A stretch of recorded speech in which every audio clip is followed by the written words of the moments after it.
Looks like we're going to go ahead and get underway. Please note we have closed captioning for this event, so anyone who'd like to take advantage of that, and thanks Jen Shuck for your help with that. And welcome to this next stage in our celebration of Hispanic Heritage Month. I'm AJ Herrera, and I look after brand and advertising for VMware. I'm also one of the executive sponsors of the Latinos at VMware pod. Joining us today, we have a tireless leader in the cause of tech diversity. Her name's Lili Gangas. She's the Chief Technology Communication Officer at the Kapor Center, which she can tell you a little bit more about if you're not familiar with it. And what she does there is she builds inclusive tech ecosystem programming, which will make a little bit more sense after we've had a chance to hear from her. She's got so many accomplishments, I can't really hit them all, but let me just hit some of the highlights. Lili's an engineer by training. She joined the Kapor Center after innovating both in the public and the private sector. So both of those two things coming together. She helped launch LTX Fest, which if you're not familiar with it, is the largest Latinx tech festival. She also scaled up the Latinx in Tech Techstars Startup Weekends. She's a thought leader on both the future of work as well as responsible growth in the tech sector. And she combines the idea of economic justice and social justice and technology in all of her work. She's a proud Bolivian immigrant. She's been included in the San Francisco Business Times 40 Under 40. She's a TEDx speaker, and she's on the advisory board for Latinas in Tech, for Techqueria, for AI for All, and the Unity Council. So I'm exhausted just saying all that. I'm going to turn it over to Elaine Manzanilla, who will be leading a little bit of a structured conversation with Lili. Lili, we're so thrilled to have you with us. We're going to have a very thought-provoking conversation today. Thank you very much for joining us all. Okay, thanks so much, AJ. You said it all, so I don't have to repeat. I just want to do a little housekeeping. First of all, please remember to mute your mics while we're in the conversation with Lili. Second of all, we are planning to have some time at the end for you. If you have any questions for Lili that you want to ask, please put them in the Q&A or the chat if you like, and then we'll get to those questions later. And finally, from my heart, I really hope that you're all going to be listening and taking notes, because what we're really hoping for here at VMware and with the pod, and I'm sure with Lili as well, is that this discussion will spur all of us on to take some action into making changes that need to be made in our communities and in tech. So without further ado, let's dive right in. So Lili, we're just going to go back a little bit and ask you, we know that you're an engineer. We want to know, what kind of challenges did you face when you entered the tech industry? And you know, what surprised you about that, positive and negative? Sure, definitely. I think I can start with sharing my story of maybe some of the folks that are watching can relate to, which is the story of an immigrant, right? So I immigrated when I was a kid, 6 years old, and my mom was a single parent from Bolivia. And before I knew it, all these different statistics were already stacked against us, just for being immigrants, just for being Latinas, coming from a specific economic level.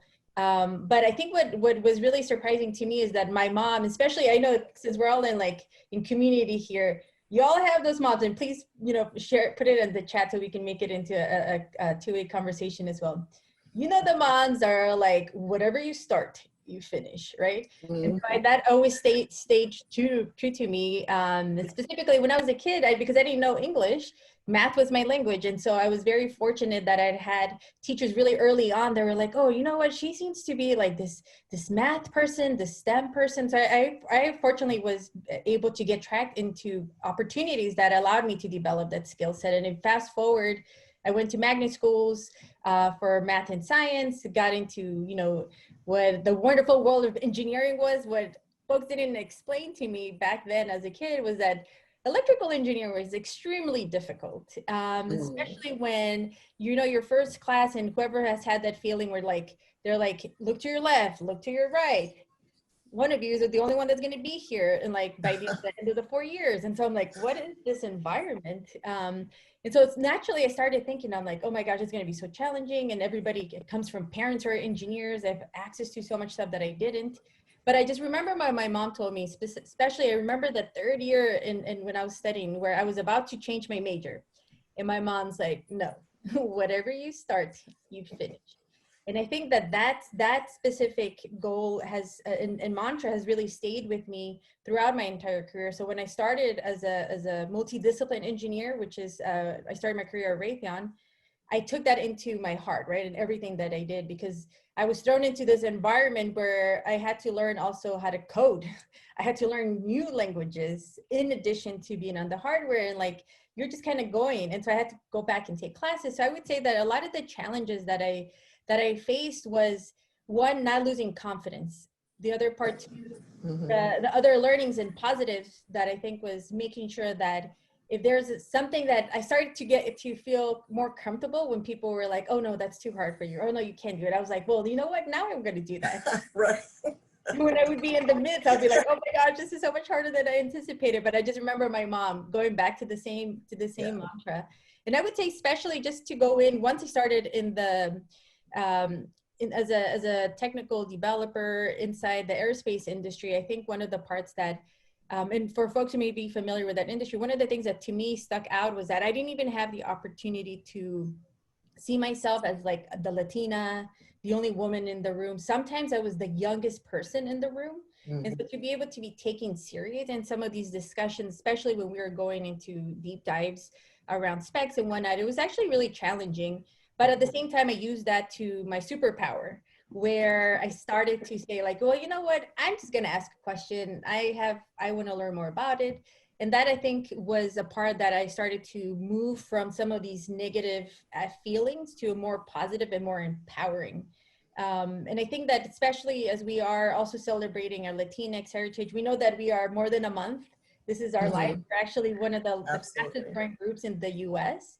And when you're in the workplace, sometimes our cultural norms and how you were raised can sometimes hold us back, right? And I think from my end, especially for the folks who may be new to this, to their careers, or maybe your 0 to 5 years of experience, being able to advocate for yourself was one of the parts that I think was challenging, but I was able to get past it thanks to mentorship. So being able to, you know, get asked for a promotion. I got passed up for a promotion my first 2 years, and I'm like, what? But I'm doing all the work. And you know what my manager told me? It's like, you need to toot your own horn. And I was like, what? That's what I have to do. And believe me, after that, I made sure that I was very much more vocal. And as a Latina, you know, it's, and I don't know how, just, you know, from the folks that are also listening, sometimes we're not encouraged to do that, right? And also when you start to get into salary negotiations, and when you start to think about like, well, what's my next career move, especially in the tech industry, I think is something that it's both positive and negative depending how you take it. But I would like to see more of us really lean into that power that we have. And for me, I think the positive side of from just being in the tech industry was specifically just the love for building, the love for solving problems, the love for learning. Yes, the negatives are the politics. Sometimes you have managers that aren't so supportive. Sometimes when I even took on my first role as a manager, my friends who were my teammates, now basically they started to be dismissive because now I was their boss. And so there's a lot of different layers as you go through your career path that I think are also universal to any sector. Oh, thank you. Thank you. So I guess that having said that, that was at least part of what made you interested in the social, political, and economic aspects of tech and led you into this arena that you're in right now. Would you say that's true? Definitely. I think especially just the way I started my career in the aerospace industry, learning about the geopolitics of what I was building. And this is, again, especially where we're at. That's why I'm super excited. And thank you all for having me today.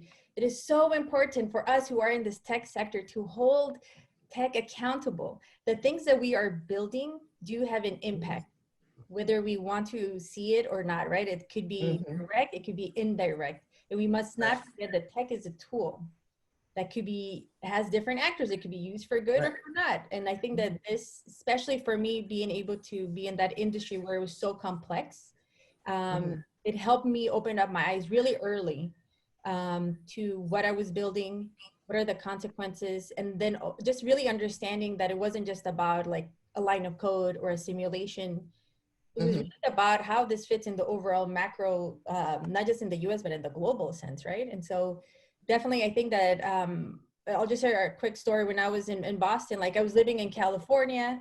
So for the folks who may not are meeting me for the first time, after Bolivia, I immigrated to California, and I grew up pretty much in Southern California. But I took on this new project out in the East Coast, and it was the first time I had been in the winter by myself, didn't have friends, but I was like, this is such a great opportunity. But it also gave me the quiet space and time to just learn about the industry I was in. It allowed me to really think about and just also be a much more informed, not only employee, but also citizen of the US, but also citizen of the global world. And it opened up my eyes a lot to the factors that technology can have. Well, that's really important, you know. And do you have any ideas, having been in this arena for a while, as to what tech leaders, what they can do to be more thoughtful about their technology, you know? And if you have any examples, you don't have to call out any names, but I know VMware would like to know. Definitely. I think being able to have my experience of, you know, going from this more aerospace and like very defense centric, where a lot of the stuff that we were building, it was weapons, right? And being able to see how they could be utilized, but also we have to be clear that it's not also it's a complex issue, right? We wouldn't be able to be in the space that we're in right now, but we didn't have some of that.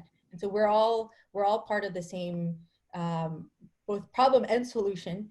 But what I learned from that, and what really has stuck to me, is I've been able to stay in throughout, as I moved into my career into more consulting, more innovation consulting, both for public and private sector. When I was at Booz and Accenture, I was able to see how some of these tools were getting utilized, especially more on the consumer side, which takes me to where we're at today, where using the tools such as Facebook, Instagram, Twitter, etc. A lot of these tools are being, without proper guidance or even holding them accountable, could also be weaponized, right? And we've seen it. You've all have probably seen some of the Netflix documentaries and coverage on the social dilemma, for example, right? And so we are at a time where we must be having this type of discussion about how are we using technology, and how does policy also come into a play, which is really important. And so I think all that to say that we are no longer in the times where you can just sit back and be a CEO and be like, well, I'm just building products. I just want to, you know, like create the next app, or I just want to create.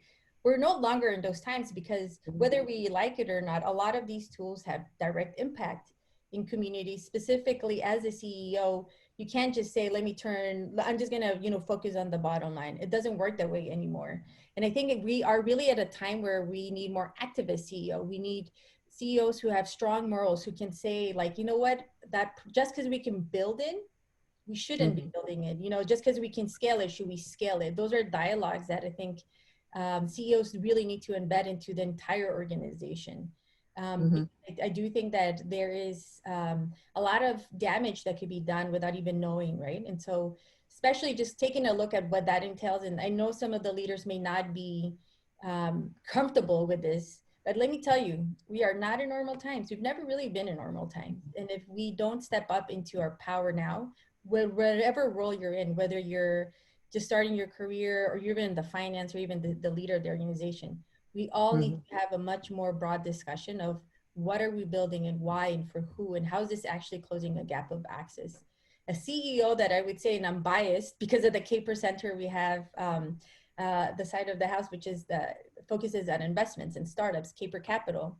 And I just want to give a shout out to Jeff Lawson, who's the CEO of Twilio, who before any of some of the dialogue that we're starting to have now, he has always been very vocal about how Twilio products can be utilized, and how they're supporting different nonprofits, and really being very explicit about the importance of having representation at the table, and creating also programs like apprenticeships to get more talent that come from different journeys, for them to also be part of this. And so I definitely see that there has to be a top down, so then that way everybody feels aligned, and it's not just an added checkbox that whenever there's a budget crunch, the people will just take it out, right? It has to be really cohesive. And I mean, this is the whole thesis for Kapor Capital, which is using technology to close gaps of access, specifically for families that are living under a certain income level, right? And so this is really the opportunity to use technology for good and be able to do it at scale.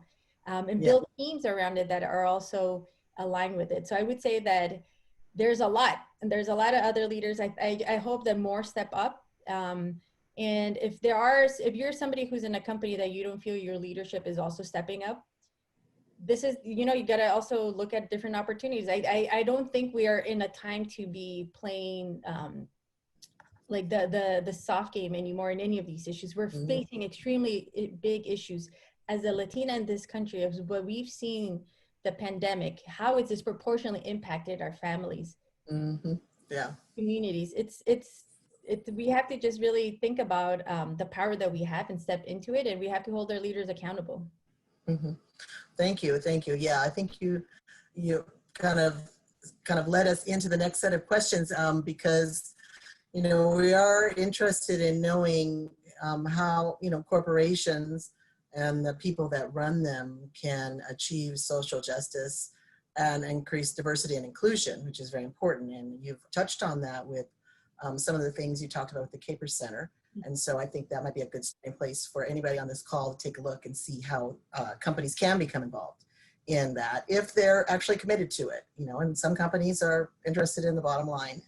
I know VMware isn't only interested in that.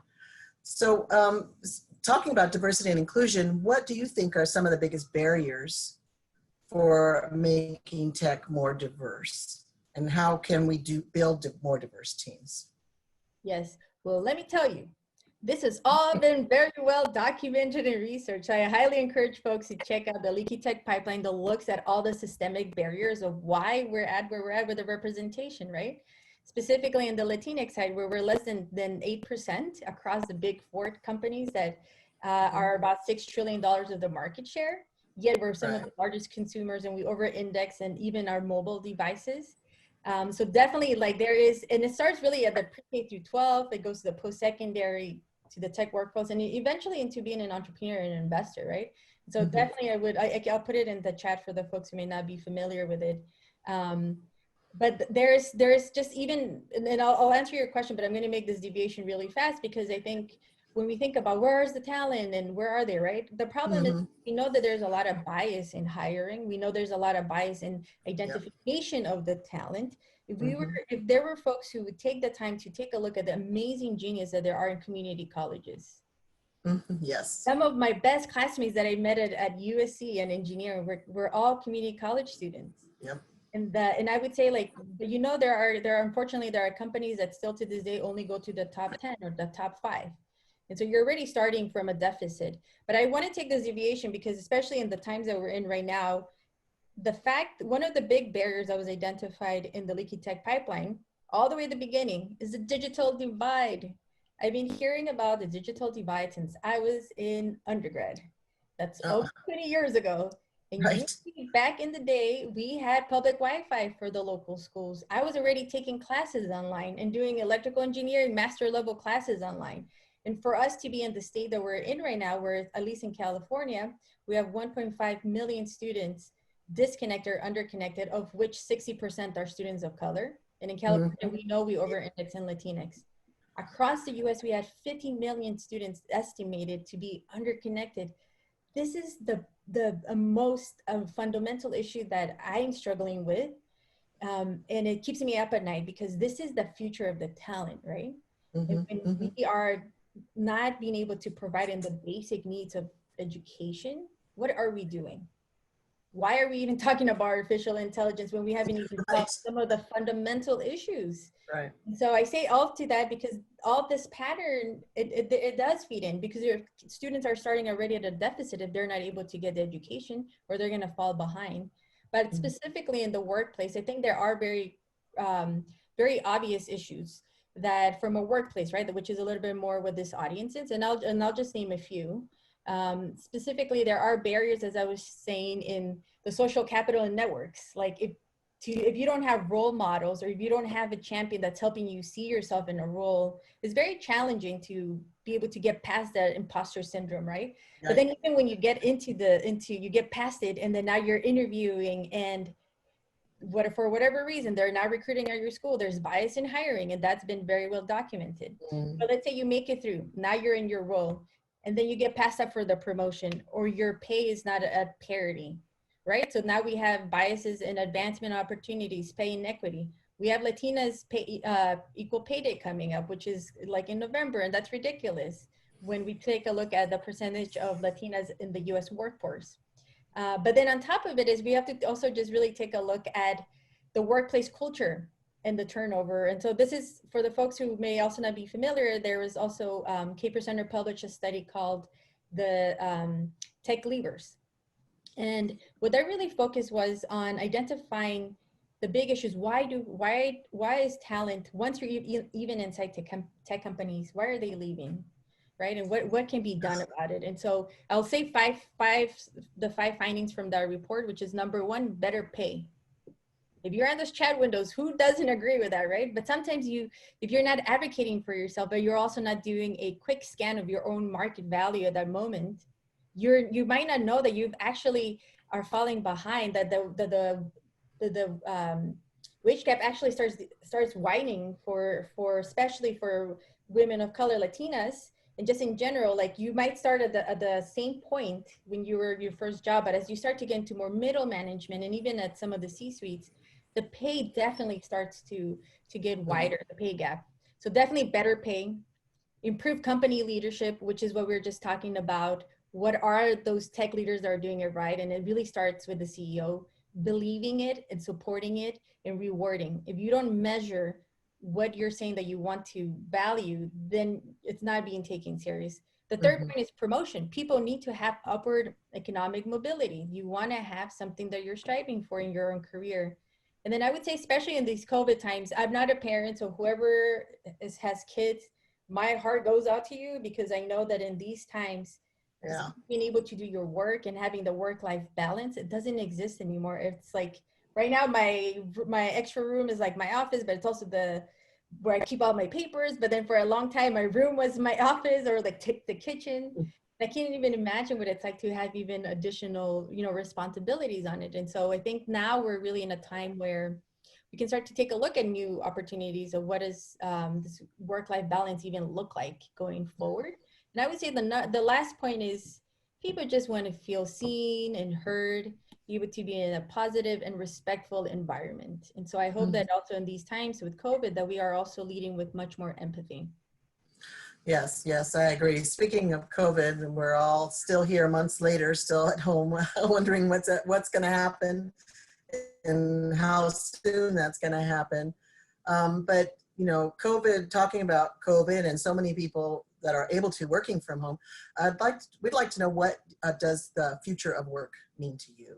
And what does it look like to you going forward, given what we've going through for this past year almost? Yes, I think that whenever I hear the future of work, I'm reframing it as to the future of workers. Because a lot of the time we've been so focused on the efficiency and like, we got to get there bigger, faster, when we forget that who are we building for what, right? I think, and I learned this when I was actually at Accenture, and like I got to really see a lot of the future of things, future of IT, AI, virtual reality. It was amazing. Like from a tech perspective, I was totally nerding out. But then I was like, oh, so who's going to use it and for what and how? And I started asking just areas, right, where it's very clear that when you don't have people that are representative of the community, you're really not being designed for. And so I think that there's a huge lack of, there's a huge opportunity in being able to make some of the products and problems much more culturally centric. And I think this is where Latinx are going to lead the way. And I think, and I just want to share some info for the folks here, because I know we're celebrating our culture, our power, and our our growth. And a lot of the issues, especially with future workers, the population that's going to get impacted the most as we start to get into more automation is the Latinx community. McKinsey estimated that 1 out of 4 of Latinx are going to be displaced. By 2060, there's a stat that shows that 1 out of 3 people living in the US are going to identify as Latinx.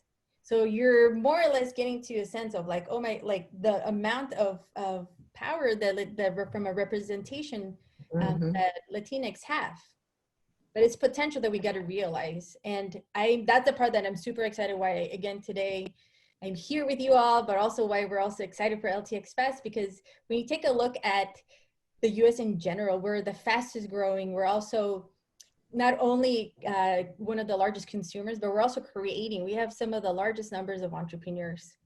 We're also folks that like to share. We are sharing everything with our families on Facebook, con las abuelitas, las tías, las primas, you know, like Instagram. They're all, like, we're definitely a wave of cultural, hyper-cultural creators that I think we're going to start to see more, and especially with the younger generation. When you start to think of the Gen Zers and how they're utilizing and how they speak, I think that there's an immense momentum that's coming. And when you think about also just the numbers and sheer numbers, right? But at the same time, what I want us to also, especially when we're in corporate America, to think about is like, we're not just a number of consumers. We are creators. We have to move into owners. We need to move into investors. Because right now, the one of the issues and why I do the work that I do is that I believe that tech has a huge role in closing the wealth gap. Latinx are, from when we think about our own finances and how the disparity, it's huge. And even for the folks who are also listening, how many of us have had issues even having discussions about money in our families, right? It's one of the parts that sometimes some folks have been encouraged and other ones, we avoid that discussion. But it's a discussion that we can no longer have. And I would say that another trend in this future workers to start to keep an eye on is how the Latinx community is going to drive the fintech sector. And why? Because we're going to start to also have more culturally relevant products. You're already seeing, for example, and this is a Kapor Capital company, just even in education, the power that culturally relevant edutainment can have. So for the folks who may not be familiar, check out Encantos.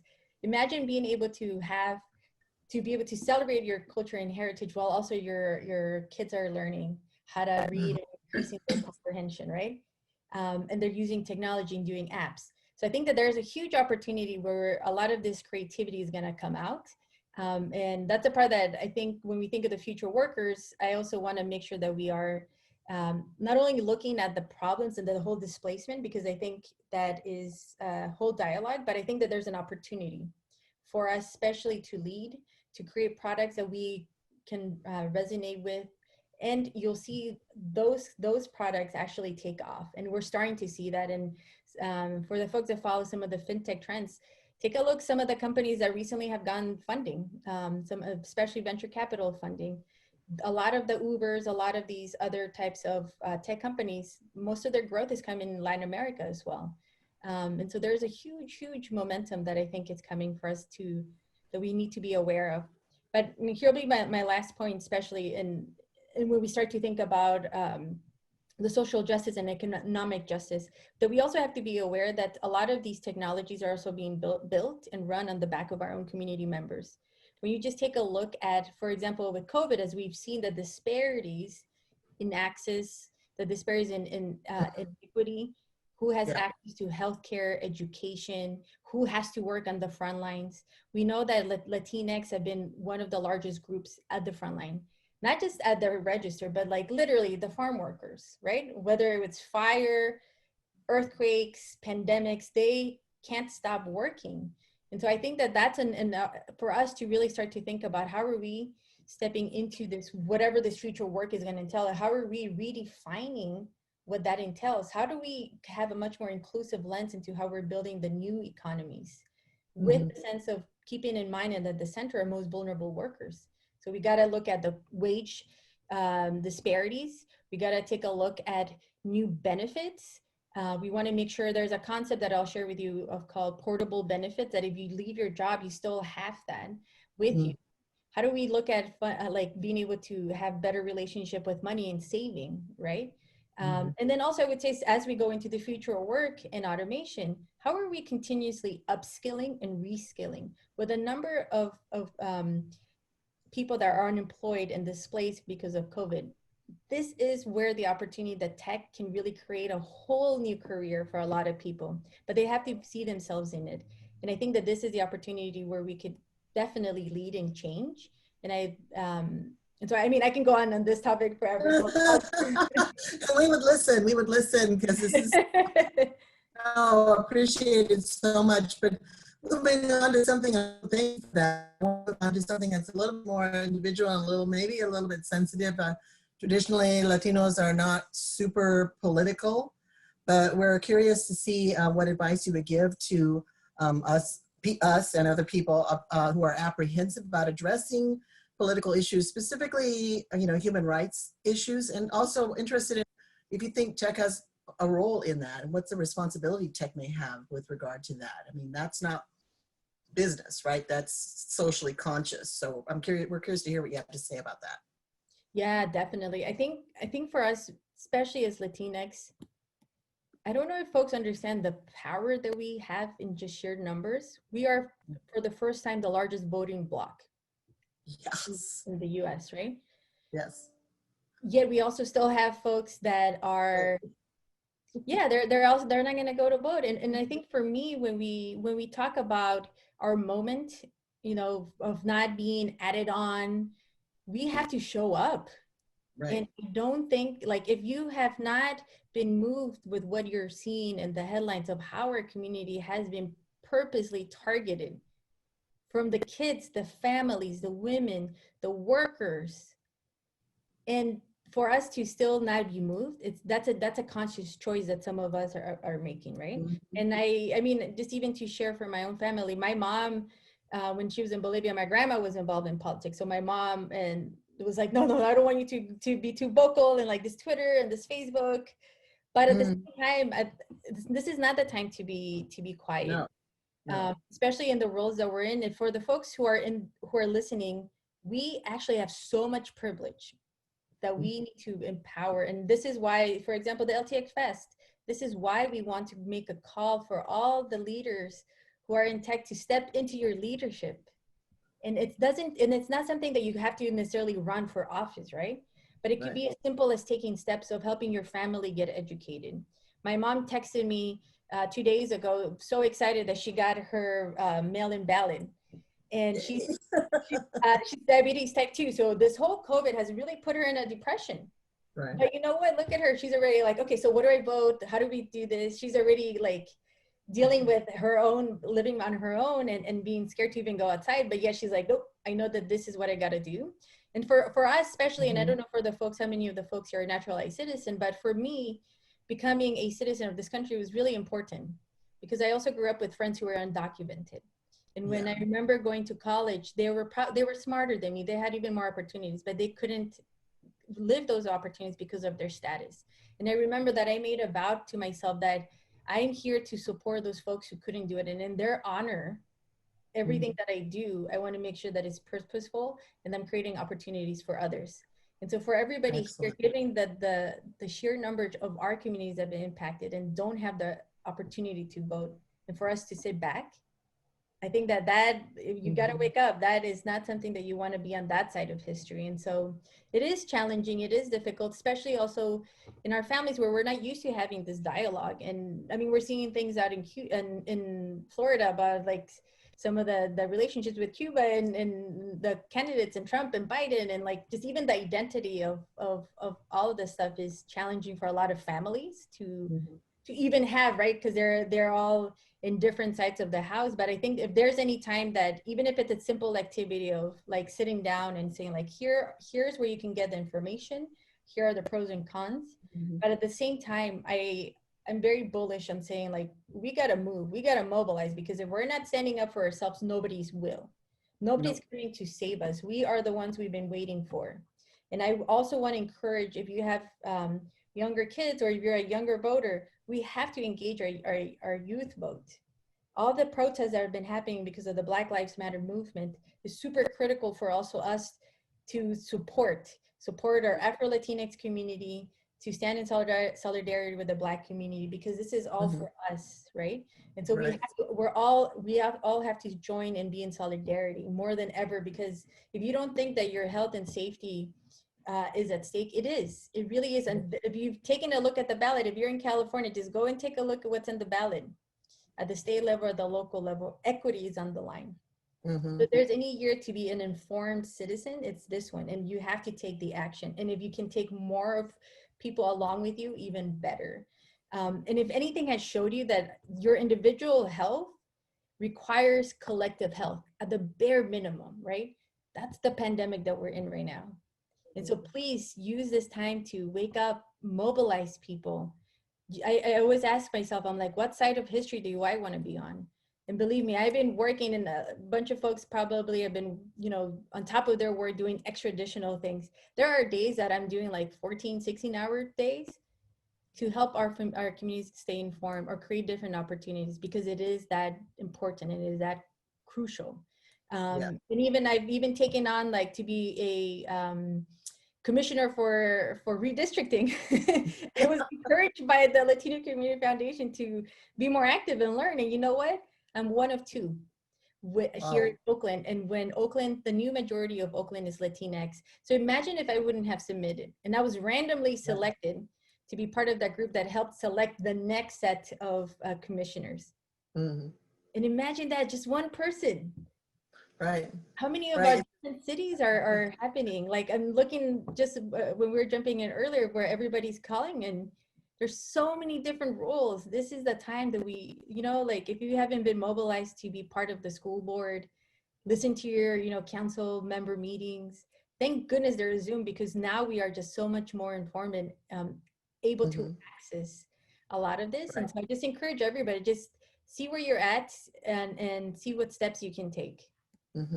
That sounds great. And what do you think about tech? Does a tech company like VMware or Google or something have a responsibility, and what would be their role, do you think, in dealing with the human rights issues that are going on and the other, obviously, infrastructure issues that are going on in our country today? Oh, I mean, this is the time for tech to step up. This is why actually at the Kapor Center, we launched a 100 days of action, which it wasn't 100 days leading up to the election, because this is more than just the election, right? This is 100 days of actions for racial justice. And we specifically are doing a opportunity for tech to get more involved around the educational equity. And some of the topics that we discussed are the digital divide. What are we doing? This is the opportunity for, like, for me, it's frustrating. We're 7 miles away from quote unquote Silicon Valley, the largest concentration of money and technology, and yet we still have so many kids disconnected. And many of those kids are immigrants. They don't even speak English. There's a mom language, for example, the dialect here in Oakland. But then also, how are we getting the students prepared for CS and those new skills, right? And so if you're a tech company and you're really about identifying the best talent and growing that pipeline, but if you're ignoring how this talent is even getting prepared, then what are your priorities, right? And I think now with COVID, we've seen even more of that. But then when part of the other two sides of this 100 days of action for racial justice was looking at civic engagement. So just exactly what we're discussing, right? Which is being informed. There's a lot of issues of that are on the ballot. There was a whole hearing, a lot of work that the California level, Governor Newsom has also implemented that impact. A lot of these different health factors, criminal justice or reform, education and whatnot. And so, but even just engage in the dialogue at the individual level is important. And so, for example, we just, about a month ago, I believe, we encouraged Kapor Capital companies, they stepped up to give the day off to volunteer for VTO. And so Kapor Center, like, you know what, we're going to give an extra volunteer day off for all of our staff to go in and go and support the causes that are important to them. And other tech companies followed as well. And there's a huge movement where tech companies are, without doubt, they're like, yep, day off, everybody go work, go volunteer, go be part of this time in history, because it is something that when you look back, you want to make sure that you did everything that you could. That's great. Yeah, you know, I'm glad to hear you say that, because I'm of course, I love VMware, and they give us 40 hours a year, a week to do volunteer work. So I feel like that is a huge step towards trying to, you know, impact the community and what's going on. Another thing I'm really proud of is that I'm sorry? I was going to say, and I would tell you, you know what's some of the most needed volunteers? Spanish speakers, bilingual speakers. Right. So speaking about social justice, you know, we're really proud because this year the Latino pod at VMware set up a social justice fund as part of our fundraising activities. And Latinas in Tech is one of the nonprofits that we chose to highlight in that social justice fund. And so I thought we'd take a little bit of time, and I mean, I know you're a part of the advisory board, so we thought we'd take a little bit of time and tell us exactly a little bit about what they do, you know, and you know, what kind of impact they're having. Definitely. I think Latinas in Tech, for the folks who may not be familiar, is the largest network and community of Latinas in Tech across different job functions and levels. And I got introduced to Latinas in Tech as a member. So when I moved from DC to San Francisco, I didn't have a community. And I was like, where do I go? And then somebody shared this event, and then I went in and I'm like, holy smokes, there's a bunch of people, and now I have friends that are going through some of the struggles. And I think that Awesome. And it was also the opportunity, not just struggles, but the way we were empowering each other. And so I've been a member with them, and then eventually, as we've been able to collaborate more, when I moved into my role at the Kapor Center, being able to work together and be able to have, you know, co-events. And then last year we partnered up to bring the LTX Fest that was in person, and so that was a great way for Latino Community Foundation, Latinas in Tech, Kapor Center to partner, and I got to get closer to the leadership team at Latinas in Tech. And now the organization is 12 plus chapters. They continue to expand, 12,000 members and growing strong. I think this is a really great organization to start to, when you start to take a look at your C-suite, there's a lot of work being done on not only entering, but persevering in leadership roles. And then now there's special initiatives around entrepreneurship.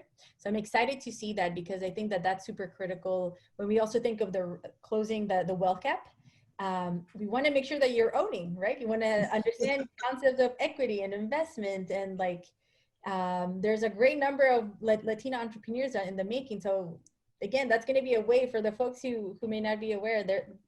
There's definitely a wave coming on that front. But yeah, I think being able to also see and admiring them from the outset of, as soon as the COVID happened, all these different discussions and dialogues, then also being able to, as it continues to grow, there are, you know, different discussions that need to be had around different experiences that folks have depending on where they live. The experience that you may have on the West Coast is different than the East Coast, and even different than in Latin America. But there's a unifying factor that I think is important, and also being able to be part of a community that provides you tangible skills, right? You want to be able to have a safe place where you can go and have discussions about performance reviews. How do you ask for a raise? And how do you even get introduced to board seats, which we would like to see more of?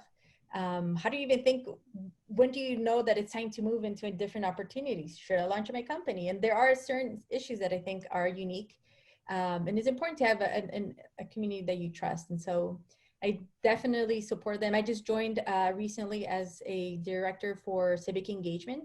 And as you can tell, a lot of the discussion now, as somebody who's been on the other side of building some of the technology across different sectors, there's a huge opportunity to really leverage our talent, our time, and resources into areas that need the most help. And I think that this is where the blend of civic engagement, technology, the lived experience that we may have that's so unique, that's our superpowers Latinx, I think is really important. And so I would love to see more of that being scaled. I'm also part of the Techqueria board, which is also the largest network as well. And so we're all collaborating. And so it's a really great opportunity. There's just so many. It's beautiful to see the amount of organizations and being able to even be with you all here, right? It's beautiful to see you all and have this dialogue where it's not so much about like being the only one, but it's the one that it's like, and this is how I'm, you know, leading, and this is how I'm leading other people. And there are a lot of us out there, a lot. Right. Yes. And we really appreciate it. And, you know, you're right. It's not one huge event. It's a bunch of little opportunities that we take to share perspective and information so that we can be informed and use our power.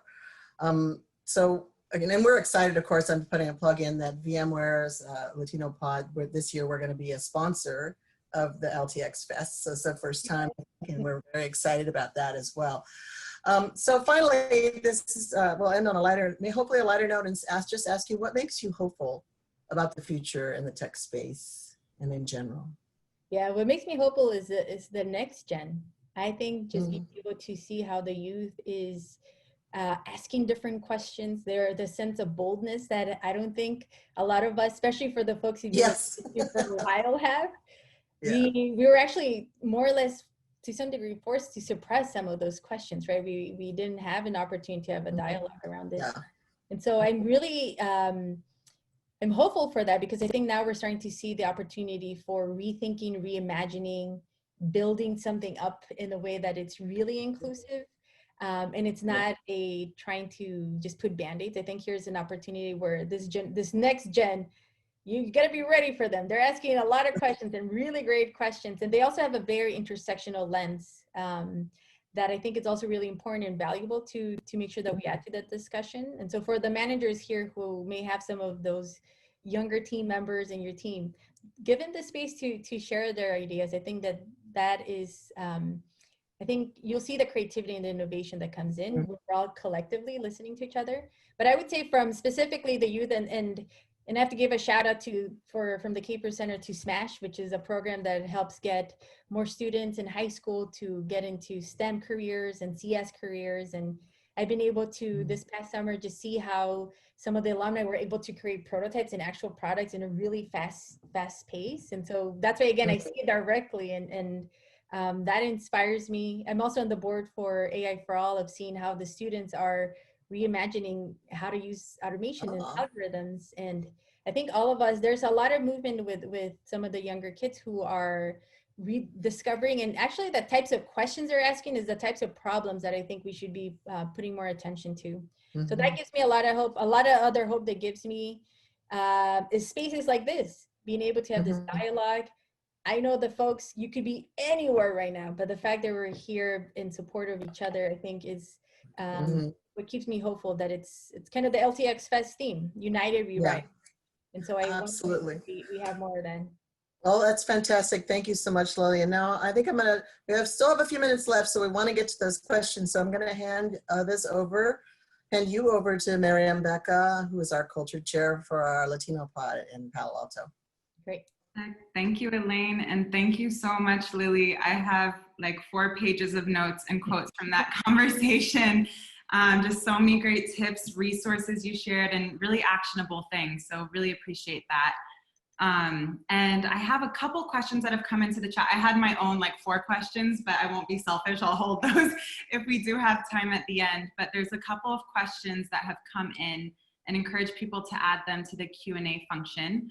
So the first, this might be linked a little bit to, how you said, some of the volunteers that are most needed now are bilingual volunteers. The question is, how do you recommend we help communities that have many primary non-English speaking homes manage education during this time, where children and their parents are expected to carry a larger education load?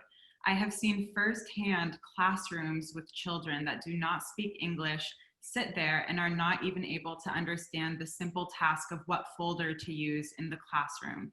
It truly creates a sense of despair for the disadvantaged children that as a result of this pandemic. Can you share some thoughts around that? Definitely. This is what keeps me up at night, right? Like before the pandemic and whatnot, I was doing more programs around getting folks into their tech jobs through apprenticeships and working in partnerships, and then doing more entrepreneurship. And when all of this happened, we had to, I saw the need as well. And there was this whole focus on what are we doing when our kids don't even have access to the basics, right? And so I think this question, I think, has just been so challenging. But I think the opportunity is that you can actually get involved. So for example, here in Oakland, there's the Oakland Education Ed Fund, and there are ways that you can get volunteers. And you can sign up. The challenge is that some of the folks are also being overburdened by even managing themselves, right? For with COVID, for the first month, I think everybody was just trying to figure out what they were doing, even as the CBOs or the nonprofits that support this work. But I would say start with your cities. Look at your school district.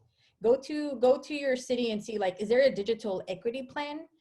does my city even have a strategy? Did they have one before? If not, that will give you an opportunity to then identify where could you be of most support.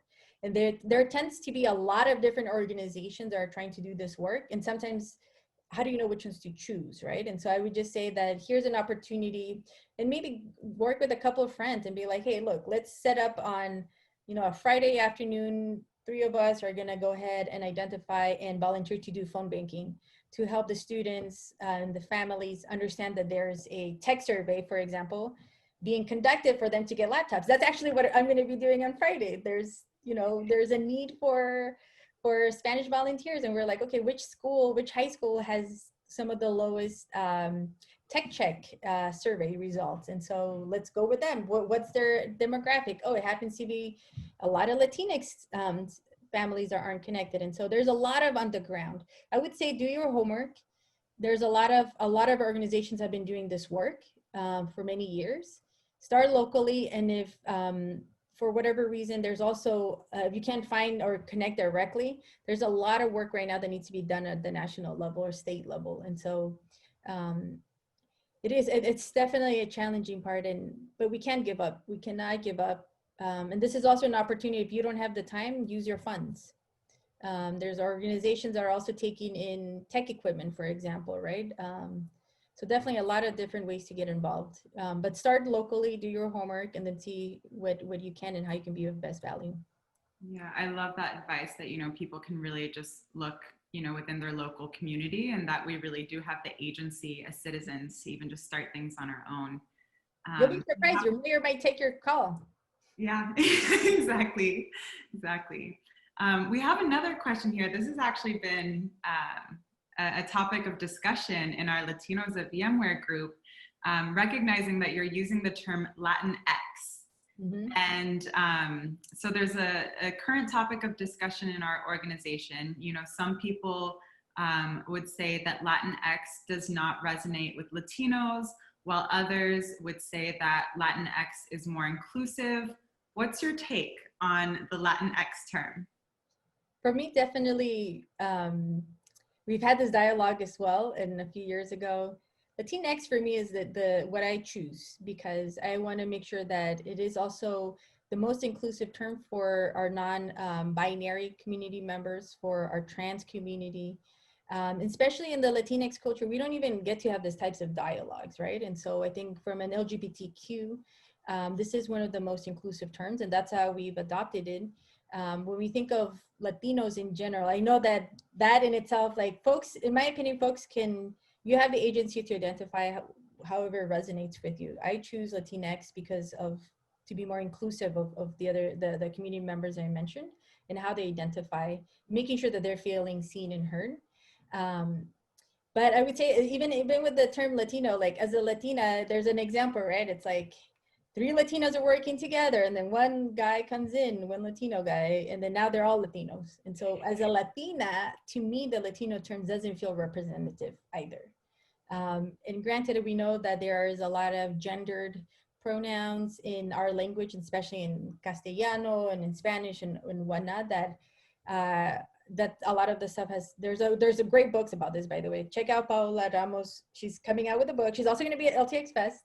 There's about 2 or 3 different books that if folks are interested, that there's a lot of dialogue about this stuff. But for me, it's the most inclusive. I want to make sure, especially as you start to think about the Gen Z, how they choose to identify the type of dialogue. I think this is, I want to be in support of that as well. Yeah, thank you so much for sharing that. And that leads quite well into the next question, and something that you spoke a little bit about around intersectionality and standing in solidarity with other historically marginalized groups. And, we sometimes have heard coming up, especially with the heightened awareness around racial injustice, Latinos saying, well, what about us, and why aren't we talking about us? And so what do you say, and I know you said the next generation, there's more of an awareness around that intersectionality. How do you speak to the Latinx community around the importance of intersectionality in this space? I think we have to start even just addressing some of the anti-Blackness in our community, right? We have Afro-Latinx, And the fact that when we say there's been discussions of Latinos for Black lives, it also ignores the fact that we have Afro-Latinx.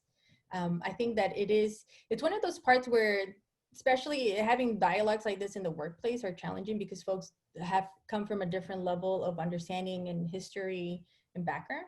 And so just a shout out for Diversity Advocates, which is a program at the Kapor Center I've been taking on programming. So I would encourage folks to check some of those out, as well as our collective, which is also working with the ERGs, specifically bringing Black and Brown ERGs together to have this dialogue. But I would say, just to be totally frank, in the Latinx community, there is a anti-Blackness in it that hasn't been discussed. And I think that it's about time that we do bring it up to discussion, because we have a lot of family members, we have teammates that's how they identify. And so for us, really centering around the dialogue of the Afro-Latinx experience is really important to have, especially now.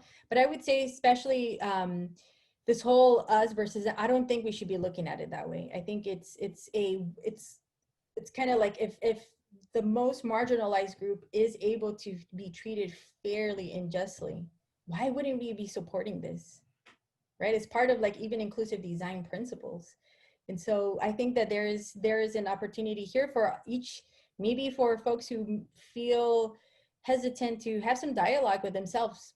You know, there's a lot of great books, and I'm not an expert on any of this stuff, so I'm not going to claim to be on this specific topic. I'm also learning, and there's also, I think that that's in a space where folks should also feel empowered to learn, but also be responsible for your actions. Hold yourself accountable with your own bias, right? Maybe there's lived experiences that you need to also relearn or learn more about.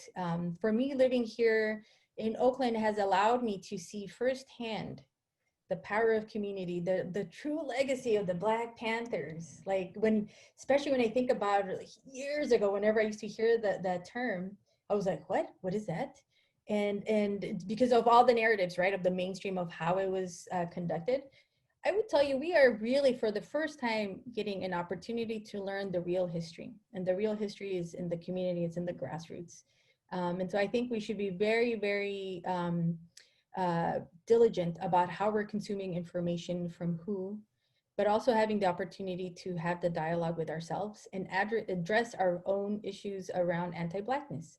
And I think that there is a lot of opportunity, and this is going to require all of us to be in solidarity. And so I definitely would like to see more of us being in the dialogue, being at the forefront, in championing a lot of these efforts, because it's about standing up for any type of injustice, because that's the part that the part that we got to tackle. And again, I don't want to water it down too much, but we've also been trained to see ourselves divided because the fear of the power when we're together. And even within the Latinx community, we don't have to go too far from the countries, right? I'm Bolivian, I'm this, I'm that.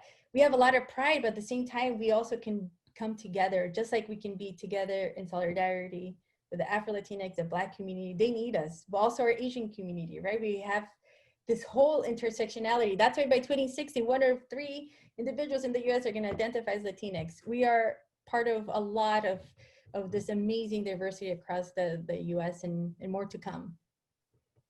Well, thank you so much for that, Lili. I know I feel more informed, inspired, and empowered from this conversation. And I'm so grateful for your time and your wisdom and just sharing your experiences and insights. And I hope that everyone also gains some valuable and actionable insights from this perspective and conversation. So thank you so much, everyone, for joining. And especially thank you so much, Lili, for joining and sharing your insights and wisdom. This has really been fantastic and a highlight for me. Yeah. From our events. So thank you all. Thank you so much for creating this space. And I know for those folks who are ERGs behind the scenes, I've been in your shoes. So thank you for creating this space for folks. It's very appreciated. Bye. Bye all.